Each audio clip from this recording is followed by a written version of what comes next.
Good evening, South Australia. I'm Deanna Williams. Welcome to Nightline.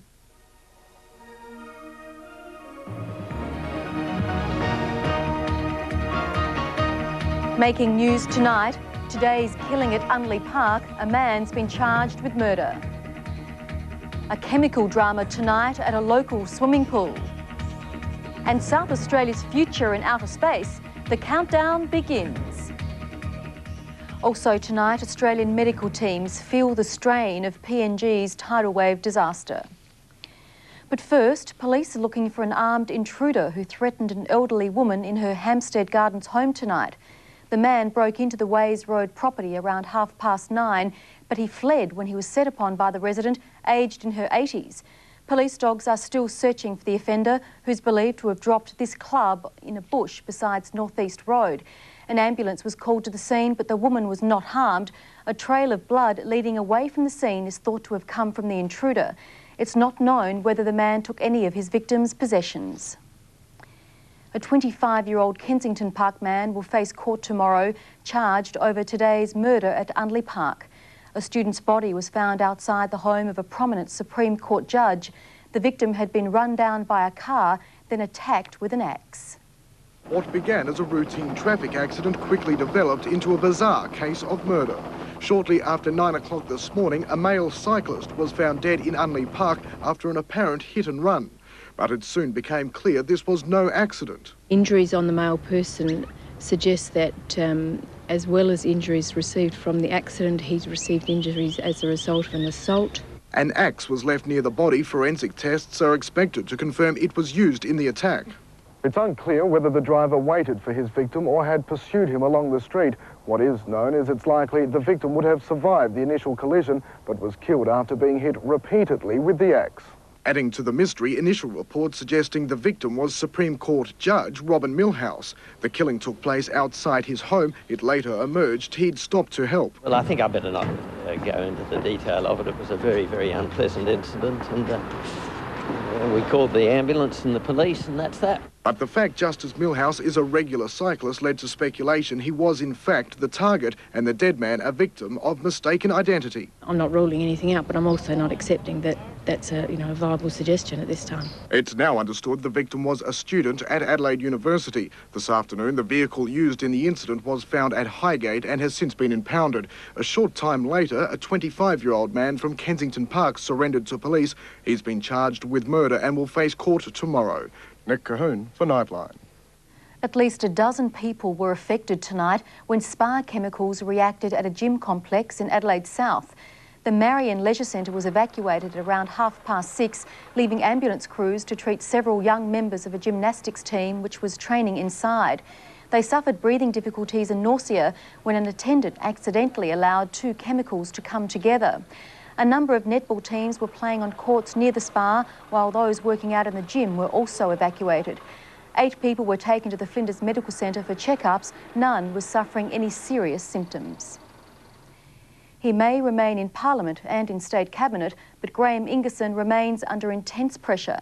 In fact, the man who saved him from losing yesterday's no confidence motion now says the former Deputy Premier should resign. Back in Parliament and still on the front bench, Graham Ingerson was again accused of misleading Parliament today. Labor said it was unfair for Mr Ingerson to keep protesting his innocence when just 2 days ago, along with all MPs, he adopted a finding that he had deliberately misled Parliament. The complaint didn't get very far. The Minister is entitled to maintain his innocence once the matter's been concluded till the day he dies. Much of the fallout from the Ingerson affair has centred on a key independent whose vote saved the Minister yesterday. But as he explained his position today, there wasn't much joy for Mr Ingerson or the government. Mount Gambier MP Rory McEwen favoured censuring the Minister, but felt the no confidence motion was too tough. Yet he still sees value in a resignation or sacking. A lot needs to be done to restore faith in the parliamentary process. That might be one action that would achieve it. The National Party MP who voted against Mr Ingerson yesterday believes the government lost a rare chance to restore faith in the political system. I think he'll come under continued pressure. He's still on the front bench, and I think the Labor Party have had the big win out of this. Chris Kenny for Nightline. The survivors of Papua New Guinea's tidal wave tragedy now face the daunting prospect of how to rebuild their lives in the shadow of such traumatic losses. With more than 1,200 confirmed dead and thousands still missing, for some, any thoughts of the future are still too far ahead. For the Australian medical team, the last 24 hours may well have been the hardest. A night and a day of saving lives by amputating limbs after an influx of patients from Aitapi village. We've taken off, I don't know, six legs tonight, I think, between us, and it's pretty miserable. Sebastian Alosi, his father believes he's 7 or 8, has become a symbol of these people's suffering and of the Australian effort to relieve that pain. So brave last night, as was his father when he was told gently that his son might lose both his legs. Today, Sebastian is doing okay. His left leg is gone, but his right leg is intact and probably safe from the ravages of gangrene. But the surgeon who saved the little boy's life is plainly feeling the strain. It makes one pretty grateful for how well off we are and how much we take for granted. The very least that we can do is what we have been doing here. As if the people here haven't suffered enough, there have been over the last 2 days a series of earth tremors, strong enough to be clearly felt, although not strong enough to stir the sea into a repeat of Friday's devastation. Where to go, where and how to live remain the questions for the traumatized survivors of these decimated villages. Some drift back to salvage what they can. One woman has returned home to be buried. She lost her leg. The doctors couldn't save her. In Papua New Guinea, Hugh Remington for Nightline. Almost 40 years ago, South Australia's desert plains rumbled to the roar of rockets. Now, after years of dormancy, Woomera is set to again play launchpad to outer space.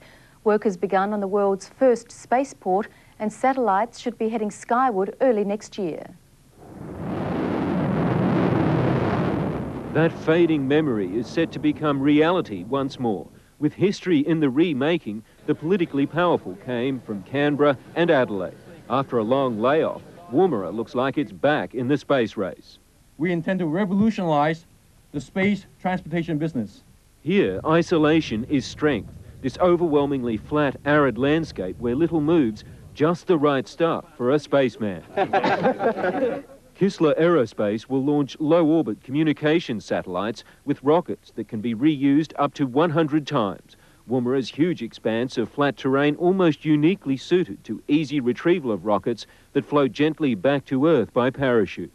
A keenly interested Premier Olsen listened in as the Kistler boss rebuffed reports from the US that his company's not wholly committed to Woomera. Why would they think that a company would spend $45 million setting up a launch site and only use it for test flight? It makes no business sense at all. More than 30 years ago, Woomera and Australia were at the leading edge of space technology. A key question that will be answered here is the extent to which this new satellite launching program can return Woomera to the space age. The first satellite is expected to be launched next year. At Woomera, Philip Wilmington reporting for Nightline. We're now joined on Nightline by Robert Wong, who featured in that story. He's the chairman of Kistler Woomera. Robert, thanks for your time. Now, we saw the first sod of soil turn today, and we have heard of grand plans for Woomera before, and also talk of another Kistler spaceport in Nevada. But how committed is Kistler to Woomera and to South Australia? We're committing a tune of $45 million US. That's a lot of money, but what will you actually do? We will build a launch site here, which will operate our vehicles here. We'll be transporting our vehicles from the United States to Australia by the end of this year and begin our first flight next year. How many satellite launches will there be? Well, our satellites, our rockets can launch a satellite every 9 days, and we'll be bringing at least 3 over here. What about in Nevada? I mean, how much emphasis will be put on the spaceport there as opposed to Woomera? Well, the market for launching satellites is large enough that it can certainly support 2 launch sites, one in Australia and one in Nevada. We'll have at least 1 or 2 vehicles in Nevada, but we won't start construction in Nevada until the year 2000. Which will play the greater role? It depends on the market. We believe that the Asian market is the faster growing market. As you know, the Asian growth is tremendous. It's slowed down right now by the economic woes. But certainly we believe that the satellite market will grow tremendously in Asia, and certainly Australia is a much better location to launch Asian satellites. Is that the reason you chose Woomera? One of the reasons, Woomera has the distinction of being a rocket range already. It's got that heritage. And certainly with the mass land that you have there and the lack of inhabitants living in that land makes it very, very safe for us to operate from there. And we like that. We like all those elements that make that a launch site.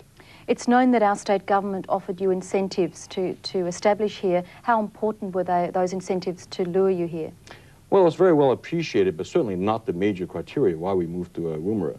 Presumably then the government expects spin-offs for our defence and high-tech industries. Where can you see existing businesses benefit then? Well, we're going to try to use as much local businesses as much as possible when we set up operations here. We're going to hire at least about 120 people to begin with, but as we need the service for our vehicles, we will certainly employ local industry to help us with that. Well, Mr. Wong, thank you very much for your time and the best of luck. Thank you very much. You're welcome.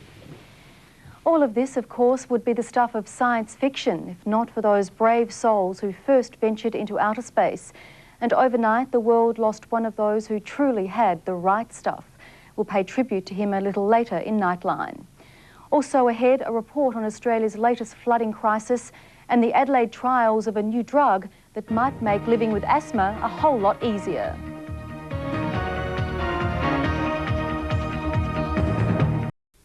Continuing Nightline and still feeling the strain of the Telstra backdown, the Coalition has now been warned it faces a ratepayer revolt over a GST on local government services.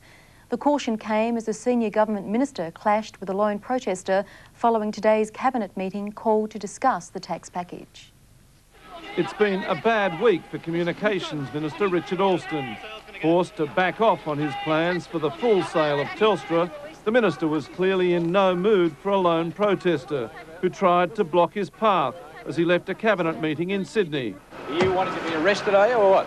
As the politician and the protester faced off for the cameras, the unlikely confrontation only confirmed the impression of a government under pressure. Its future now hinging on the success of its tax reforms. We continue to work on tax reform to make sure we can get a better system for taxpayers generally and particularly tax relief for hard-pressed families. But opposition seems to be growing by the day. The welfare lobby says it won't support a GST on food. Now local government wants to be exempt as well, claiming a GST on local government services would add around $1 billion a year to ratepayers' bills. If it's garbage, there's 10% on that. If it's every time you turn on the tap, there's 10% on that. Sewerage, there's 10% on that. Local government says it hasn't been consulted, and it warns it is prepared to campaign against the tax package. We represent people across Australia. The same people who are voting are our ratepayers. Given his problems in the bush, the last thing John Howard needs now is a ratepayers' revolt. Laurie Wilson reporting for Nightline. Residents of the flood-threatened town of Narrabri in northern New South Wales continue to barricade their streets and homes against the rapidly rising Namoi River. But it's still uncertain exactly when the floodwaters will peak. Residents of Narrabri today have been doing their best to prepare for the worst. Already 10 houses and businesses have been inundated. Another 50 are in the immediate path of the floodwaters. It won't have to go all that much higher, and we're starting to look at a equivalent 1955 type flood level. Despite the best resources available, officials can only offer predictions. What the floodwaters actually do remains the great unknown. For the people of Narrabri, it's bound to be an anxious 48 hours. People are pinning their hopes on 27,000 sandbags, which form a flimsy wall of protection for those buildings most under threat. It's not our best line of defence, it's our only line of defence. The water has been rising all day. It's 3 rooms of new carpet, so yeah, get it up, save it, and put it down again later once we clean the mess up. This afternoon, a motorist chanced his arm in a flood-swollen street. He lost. While Narrabri is now a town in waiting, further upstream at Gunnedah, people have begun assessing their losses. Some residents have managed to return to their homes. For 20 families, it could be at least another few days. Apart from the main towns, several farming communities have been cut off by the floods. Helicopters have been flown in to carry out food drops. Essentials like milk and bread will have to last until at least the weekend. Damien Ryan in Narrabri for Nightline. South Australians suffering from asthma are being urged to volunteer for trials of a new drug. 2 Adelaide hospitals have been chosen to use the treatment, which may lessen the number as well as the severity of sometimes fatal attacks. Adelaide has the highest rate of asthma sufferers in Australia, especially our 13 to 14-year-olds. Attacks can be started by simple things, including our environment, animals, pollens and microscopic dust mites. When an attack occurs, antibodies cause the release of toxins. The toxins tighten the airways of the lungs, much the same as someone reaching in and squeezing them. Doctors conducting the trial hope the new drug, E25, will block the antibodies. This treatment, unlike the available treatments at present, aims to reduce the amount of allergy that people suffer before it actually occurs. Asthmatics could then reduce their medication. Both the Royal Adelaide and Queen Elizabeth hospitals are recognised as leaders in asthma research. Those credentials qualify them to be the only centres in Australia to trial E25. To be a volunteer, you must be aged between 18 and 65, be a moderate asthma sufferer, not have any other lung disease, and be a short-term or non-smoker. Contact the Queen Elizabeth Hospital on 8222 7052 or the Royal Adelaide Hospital on 8222 5487. Xavier Minicon for Nightline. In a moment, they're calling it an act of lunacy. We'll reveal a Russian plan that's simply out of this world. And the passing of Alan Shepard. He was America's first man in space, but he'll be best remembered for the most amazing golf shot in the universe. You're watching Nightline. Alan Shepard, the first man America put into space, has died at the age of 74 after a long battle with leukemia. In 1961, Shepard was crammed into a tiny capsule and fired aloft in a rushed response to Russia's triumphant Earth orbit. In the early morning of May the 5th, 1961, Alan Shepard, in a silvery spacesuit, took his seat in the tiny and virtually untried Mercury space capsule and wrote his page of American history. It didn't last long. From liftoff to splashdown, just 15 minutes. It didn't accomplish nearly what the Soviets had achieved 23 days before, when they put a man in orbit. All right, lift off and the clock is started. But Alan Shepard's flight on the Freedom 7, what he called just a baby step, put an American in space and the country in the space race. After the near disaster of Apollo 13, it was Alan Shepard who took Apollo 14 to the moon, keeping the program alive. We're on the surface.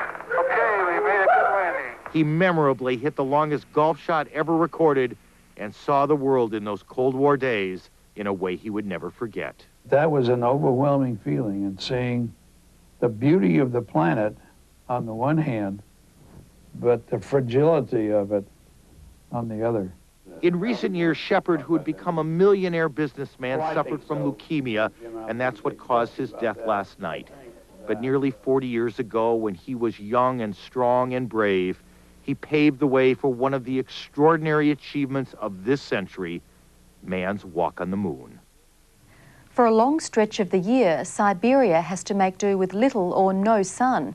But Russian space researchers believe they've got the answer: build an artificial moon to reflect light down to Earth. It's an undertaking of impressive proportions, but not everyone's impressed. Well, it's a marvelous night for a moon dance. While they never put a man on the moon, the Russians could be the first with a man-made moon. It sounds like science fiction, but Moscow's greatest minds are serious. They are planning to turn night into day by putting a giant mirror into space alongside the moon to shine light into Russia's darkest reaches. With sunlight in the likes of Siberia, streetlights would become obsolete. The plan involves sending up a satellite. An onboard mirror would open and then reflect the sun's rays back to Earth. With such a mirror, only 20 meters, you could light 2 or 3 square kilometers of the territory, even more. The Russians plan to eventually put up hundreds of the huge mirrors in space. The first one will be a test launched in early November. It will last only one night before burning up in the atmosphere.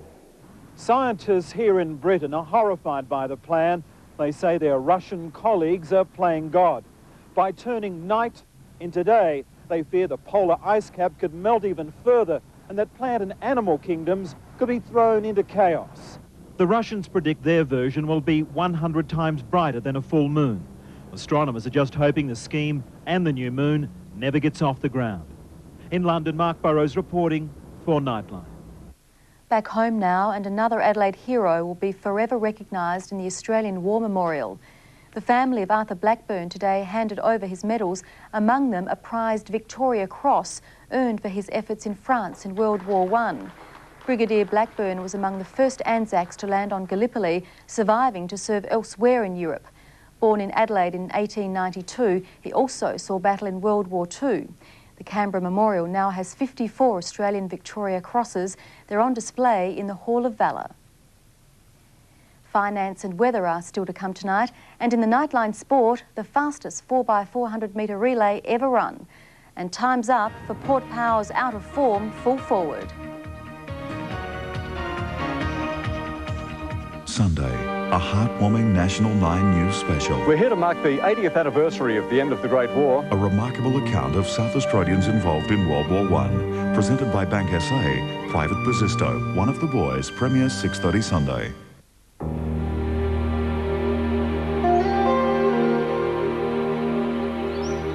Be amongst the first to see The Spur, our pre-release of 25 allotments at Craigburn Estate. You may even secure an allotment for yourself before The Spur is completed and released. Then you can build the home you've always promised yourself. And enjoy a good evening, every evening, at Craigburn Estate. Kids, Father's got something to say. Yes, well, Dave, you've got a successful business. Mary, your own hairdressing salon and a family of your own now. Steve and Julie, a bouncing baby boy. Get to the point, Grandad. That's right. Isn't it time you all left home? For generations, families have stayed at home for Ingham chickens. Love them. I love those people sipping, drinking, stirring that Lipton tea. I love those people pouring and jiggling, making that Lipton tea. Look at them jiggling. Look at them wiggling. The Lipton jigglers you've always loved are also available in squeezables. Laughing, smiling, chuckling, grinning. Love those people who drink that Lipton. Love those people who drink that Lipton. Love those people who drink that Lipton tea. The Malaysian Commonwealth Games are just around the corner and I'm jetting off to see them live, and I'm inviting you to come along. Join me as we fly to Malaysia for 9 days and 8 nights to see our Aussie athletes winning gold, gold, gold. We'll stay at the fabulous Ming Court Vista Hotel and tour the exotic host city, Kuala Lumpur. Call today to find out how you can take this once-in-a-lifetime holiday for a low, low price. The Adelaide Today 1998 Commonwealth Games Tour. I'll see you there. Go Aussie, go. To the Nightline Sport now, and Port Adelaide has finally lost patience with out-of-form full forward Scott Cummings, dropping him from the team to play Hawthorn at Football Park on Saturday night. I think it's a relief for him because all he's doing is copping criticism, left, right and centre, and some of it, a lot of it, is unwarranted. Some of it's not, perhaps, and he knows that, but most of it, I would say, is unwarranted. He's trying his heart out, the teammates love him, and he loves Port Adelaide. Coming into the side are Naish and Chalmers. Burgoyne has also been omitted. The Crows have made 5 changes ahead of tomorrow night's clash with Fremantle. Johnson, Vardy, Connell, Pittman and Tregenza are in. Bond and Ellen are out through injury and illness, while Cook, Stevens and Tyson have been dropped. America has continued its domination of the Goodwill Games, its sprinters setting a blistering pace in today's relays. The hottest performance came from the 4x400 team, which, anchored by Michael Johnson, set a new world record. It was America way out in front, yet the Olympic champion never eased up. The now familiar straight-back Forrest Gump running style completed the last 400 in 43.1. Michael Johnson across the line in 2:54.21. That's a new world record. Loud and brash, the 4x100 team came out seeking... We just come here for redemption, just for redemption. Beaten for gold in Atlanta by Canada, this was a real grudge run. The Canadians had a slight lead into the third leg, but that soon evaporated. Maurice Green and his great rival Donovan Bailey ran the final 100, but once again, the American had his way. 100 tonight, the 4x100 is There was nothing gracious about this win. USA back, baby! All class, the great Olympic and world champion heptathlete Jackie Joyner-Kersee. Although finishing second last in the 800, she won the event for the final time and will now retire. My emotion right now, yeah! In finance news, the Australian share market closed 18 points down today. In London tonight, gold is fetching $293 an ounce, and in European trading, the Australian dollar is buying 61 US cents, 87 yen and 37 pence. Well, a real burst of spring today, capped by a red sky tonight. With word on whether tomorrow will live up to the fabled delight, here's Keith Martin. After quite a cold night, tomorrow will be fine, Deanna. The sun shining again, and it will continue to shine probably until late on Sunday. Now, in Adelaide today, because of the sun, we had a top of 16.9 degrees, 2 degrees above average. That came at noon. The low last night of 5.4, coming at 7:30 this morning. Now, look at our service chart tonight. The high going past, so tomorrow, just a light easterly flow. There might be a weak sea breeze in the coastal fringes, so seas tomorrow will be well under 1 metre high. If you're going interstate, there will be showers in far north Queensland and Brisbane and Sydney, and Alice Springs tomorrow will be very cold with rain. But back in our state, there will be some rain in the interiors, but over the settled areas, fine again tomorrow, mostly sunny, cool to mild, light to moderate easterly winds and seas under 1 metre high. There is a slight risk of frost tonight in all prone areas, and the pollen count tomorrow will be down to 0. Now, temperatures again slightly above average tomorrow. Mount Gambier's top 14, Maitland 15, Ceduna 17. If you're going to Broken Hill tomorrow, top of 15 degrees. Back in our state, Narracourt 16 tomorrow, Lincoln 17, so too Pirrie and Renmark, and Victor Harbour 16 degrees. For local waters, winds becoming light and variable tomorrow, under 5 knots, and seas under 0.5 metre high. For the city, chilly tonight, but a sunny day tomorrow, very pleasant, round 16. Saturday, a lovely day, a light nor'easter, good for your fishing. Sunday, freshening winds, but fine and mild. Then on Monday, showers developing with a change. The longer-term trend for Tuesday, Wednesday and Thursday, cool to cold with showers, but we'll tell you more about that tomorrow night. Good night. Thanks, Keith, and that's all for this Thursday edition of Nightline SA.